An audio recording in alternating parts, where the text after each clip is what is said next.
trans-world surf called Kimi Werner the most badass chick in the world. And a video of her swimming with a 16-foot great white shark might have something to do with that. However, when you're in the presence of the well-accomplished freediver and spear fisherwoman, you immediately feel at ease and relaxed by the nature of Kimi. Not only does she do feats in the water, she is also an accomplished artist, a culinary expert, and the food we got to taste left no doubt in our minds about how special Kimi Werner is. We visited her in her quiet surroundings she calls home near the famous North Shore of Oahu, where we were able to see there's a lot more to Kimi than meets the eye. Wow, look what we have here today. A beautiful feast, huh? It might be kind of weird food for you, but I like weird food. Good. My mom and my grandma taught me to cook at a very young age, and it was just always a passion of mine, and my dad was always bringing home fresh fish because he was a diver. I just remembered all these days spent with my dad, going out and watching him hunt for our food. He started taking me diving with him when I was 4 years old. It was all those days and those years in the water with my dad, just being comfortable and just understanding how fish work, even if you're not spearing them. And so when I finally did enter with a spear in my hand, ready to learn how to hunt on my own, it came so naturally and so quickly.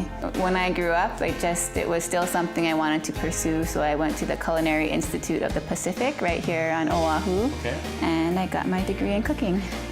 These mushrooms are grown here on the island in Waimanalo, and I stuffed them with root vegetables that were all locally grown too, so go for it. You want me to go for it? Cheers.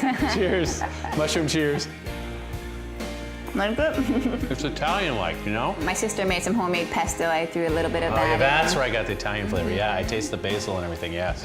And this is actually an ulu, a breadfruit, and they grow all over the place here. It looks like potato. It works just like a potato, and we have an abundance of this fruit, and yet most people here are so much more familiar with working with potatoes than we are even our own native fruit.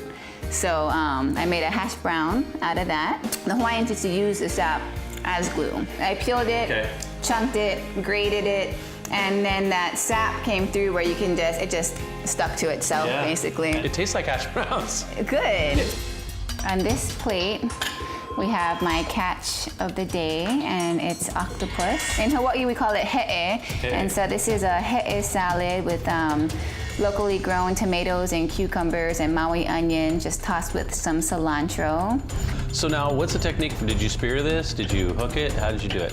When I find the octopus where he lives, it's a hole. It's a little hole in the rocks, and a lot of people will spear them, but I just kind of tickle them until enough legs come out where I can just pull him out with my hand, and you grab him in your hand and you bite his brain, and he dies. Yeah, the little small brain, right? Well, they're really smart creatures, but their brain is easy to find right in between their eyes, and so you actually bite it till you hear a crunch.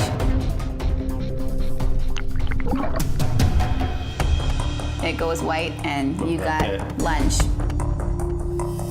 That's, I think, why I like diving so much. When you go into the ocean, it's like walking into a big walk-in refrigerator where you can just hand select every day, whatever ingredients you want to work with. And this is venison from Molokai. And so a lot of times when I go fishing, I'll give it to my friends, and the perk of that is exactly that. My friends who hunt will give me venison back.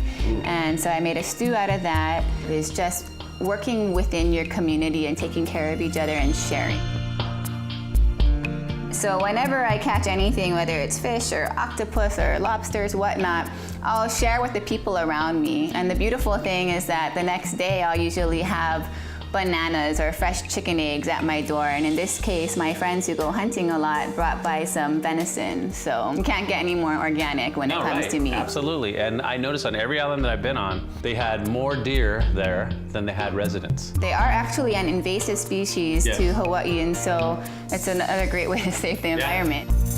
I browned the venison in some olive oil with some onions and garlic and vegetables, and then there's onion, and there's white and black beans. Yeah, the sustainability came from your family. I mean, the hunting, the cooking, the you know, the lifestyle came from how you grew up, right? You know, my parents were just really poor growing up. So we just grew up in this tiny shack, and it was because they didn't have a lot of money that they did depend off of the ocean and the land so much to put food on the table. It's about connecting with it, appreciating it. You know, I think when you go to the store and you just buy a piece of meat or fish and it's just in styrofoam wrapped up in saran wrap, how can you truly appreciate it the same way as if you were in the environment with this beautiful animal, appreciating it and respecting it?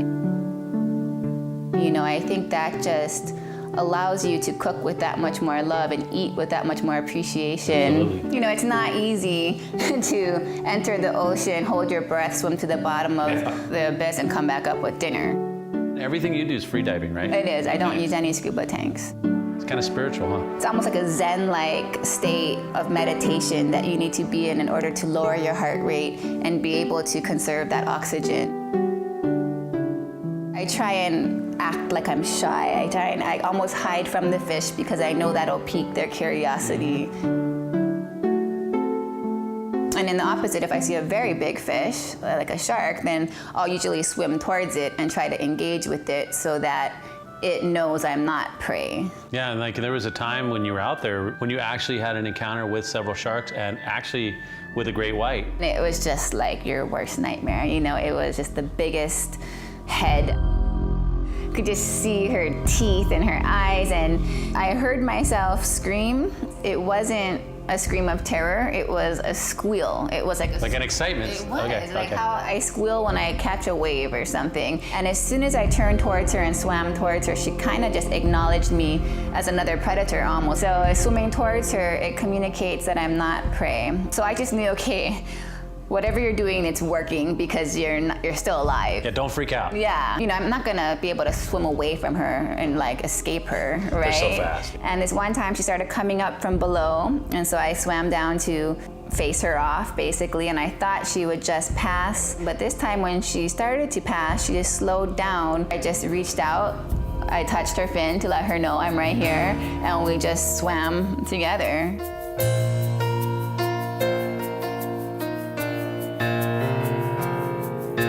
It was a complete high, and she came back and we actually did it a few more times. I'm like, okay, I think I'm gonna get out of the water and not push my chances. Man, I don't know if I could do that, but you pulled it off. No tank, nothing. Right. Just right in nature, just communing and enjoying and connecting. Exactly.